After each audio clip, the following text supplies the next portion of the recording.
ఒక independent candidate ఒకరో ఇద్దరు ఫోన్ చేసిండ్రు. ఫోన్ చేసి అన్నకి ఇట్లా మమ్మల్ని బెదిరిస్తారు, బెదిరింపులకు గురవుతున్నాం, మాకు ఇట్లా జరిగింది, మాకు అంతెందుకు గ్రూపుల ఈ కాంగ్రెస్ పార్టీ కార్యకర్తలకు అన్యాయం జరుగుతుందని గ్రూపుల ఒక వీడియో పెడితే ఆ వీడియో డిలీట్ చేయించి గ్రూప్ అడ్మిన్స్ తీసేసి గ్రూప్ ఎవరైతే పెట్టారో వాళ్ళకి అడ్మిన్స్ తీసేసి ఆ పెట్టిన మెసేజ్ అన్ని డిలీట్ చేయించారు. ఒక అంత భయం ఉన్నది. ఇప్పుడు తప్పు చేయనోనికి ఎందుకు భయం అండి?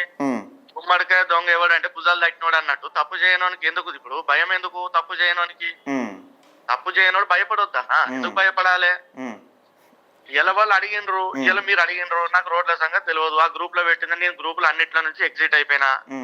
ఎందుకంటే నేను నా ఇష్టపూర్వకంగా నేను నా పదవికి రాజీనామా చేసిన కాబట్టి, బికాస్ ఆఫ్ నా కుటుంబానికి అన్యాయం చేసిండ్రు, అన్యాయం జరిగింది కాబట్టి నేను ఇంత సేవ చేసినా, ఇంత కరుడు కట్టిన కార్యకర్తలాగా పనిచేసినా కూడా విలువ లేనప్పుడు ఇక పనిచేసి కూడా వేస్ట్ అనే ఉద్దేశంతోనే నేను బయటకు రావడం జరిగింది. అయితే ఇప్పుడు చొప్పదండి మున్సిపాలిటీ ఎలక్షన్లలో కూడా ఇప్పుడు అక్కడ ఏదైతే జరిగిందో చొప్పదండి మున్సిపాలిటీ ఎలక్షన్లలో నాకున్న ఇన్ఫర్మేషన్, నాకు వచ్చిన కాంగ్రెస్ పార్టీ లీడర్లతో కూడా మాట్లాడినా, లేకపోతే అనేక పార్టీ లీడర్లతో మాట్లాడినా, సరే 10 సీట్లు కాంగ్రెస్ కి వచ్చినాయి, 1 సీట్ బీఆర్ఎస్ కి వచ్చింది, 3 బీజేపీకి వచ్చినాయి.